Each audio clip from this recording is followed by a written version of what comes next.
테슬라 얘기 잠깐 해보고 넘어가겠습니다. 일단 테슬라가 어제 굉장한 반등이 나왔죠. 그래서 8% 반등이 나와가지고 거의 지금 전전일이죠. 전전일 21선 깨고 내려가는 이 음봉 캔들 선까지 지금 올라왔습니다. 그래서 이제 제가 항상 말씀드렸던 그 전고점이죠. 전고점 415, 414, 415. 이 자리에서 지금 경합을 하고 있는 그런 모습이에요.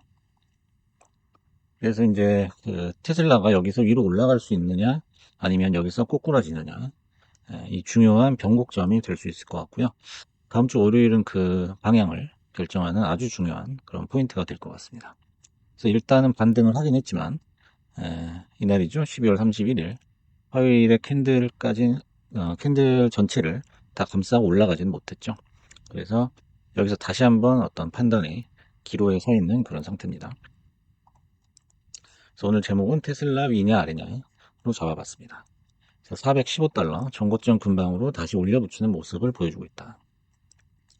그래서 우리가 주가 흐름을 결정하는 세 가지라고 한다면은 어떤 추세가 있을 것 같고요. 지금까지 걸어온 추세, 그 다음에 뉴스, 그 다음에 어떤 거품, 과매수 혹은 과매도.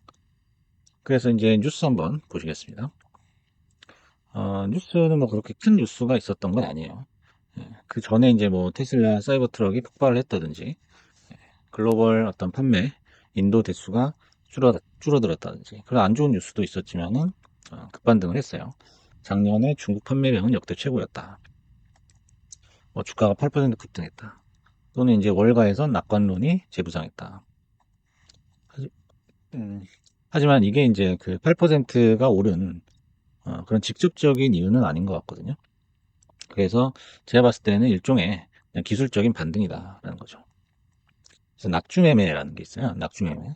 낙주매매는 이제 급격하게 떨어졌을 때 밑에서 잡아가지고 단기적으로 빠르게 치고 빠지는 그런 패턴이죠. 그래서 이제 일종의 단타를 칠 때도 나오지만은 이런 이제 하락 추세에서 짧게 먹고 나오는 그 갭을 이용하는 방법도 있죠. 그래서 이제 반등이 나왔다고 해서 이게 이제 추세 반전은 아니에요. 추세 반전이 되려면은 아까 말씀드렸던 그 전고점을 완벽하게 돌파를 해야죠. 그래서 이제 당분간은 제가 개인적으로 봤을 때는 당분간 하방 추세가 계속될 것이다. 이렇게 생각을 하고 있습니다. 그래서 이제 낙주 매매라고 했는데 이렇게 봤을 때 이제 20선이 이쯤에서 이제 꺾인다고 봤을 때 20선이 그래서 이 20선 이격이 밑으로 벌어져 있을 때 밑에서 사가지고 20선에 붙이는 그 지점까지 올라갈 때까지 먹는 거죠 이거를 이런 식으로 이제 맞고 떨어지고 맞고 떨어지고 하면서 이제 캔들이 자연스럽게 내려오고 이평선도 꺾이고 그 이후에 이제 이평선이 다시 올라가는 이제 그런 모습을 많이 보이죠. 그 전에도 이런 패턴이 나오죠.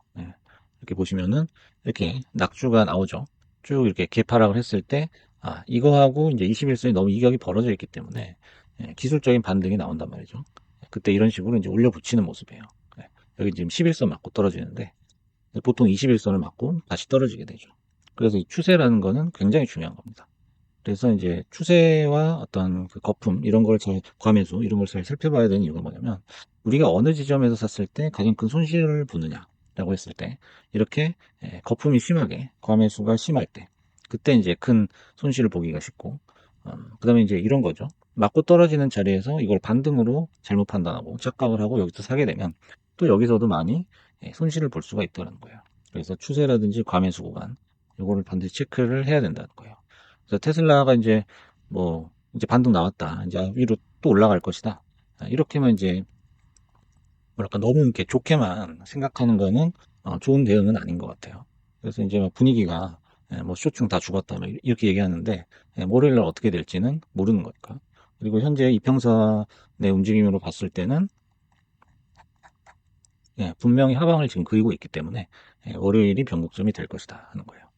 그래서 이제 우리가 굳이 테슬라를 매매를 할 필요가 없는 이유가 뭐냐. 그래서 역배열에서 매수한다는 거는 어떻게 보면 어려운 문제를 골라서 푸는 꼴이에요. 예.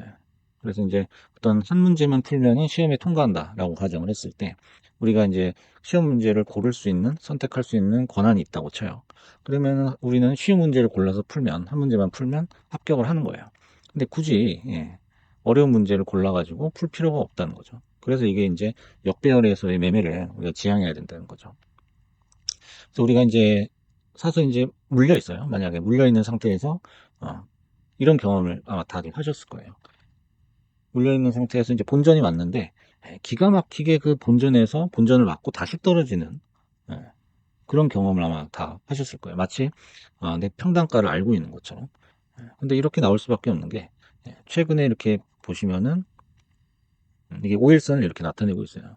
그래서 이 5일 동안은 예, 그 평단가가 사실 거기서 거깁니다. 그렇기 때문에 이 평단가가 오면, 즉 5일선에 맞으면 다시 떨어진다. 또는 11선, 21선에 맞으면 다시 떨어진다. 이 흐름을 그대로 보여주는 것 뿐이거든요.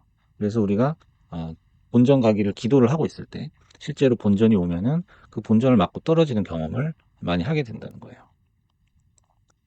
그래서 이제 11선을 맞고 떨어지냐, 11선을 강하게 돌파하냐, 이 시점에서 이제 수익 기회가 나올 수 있는데, 이건 이제 위아래로 다 수익이 가능하다는 거예요. 테슬라는 이제 쇼치는 그런 종목도 있죠.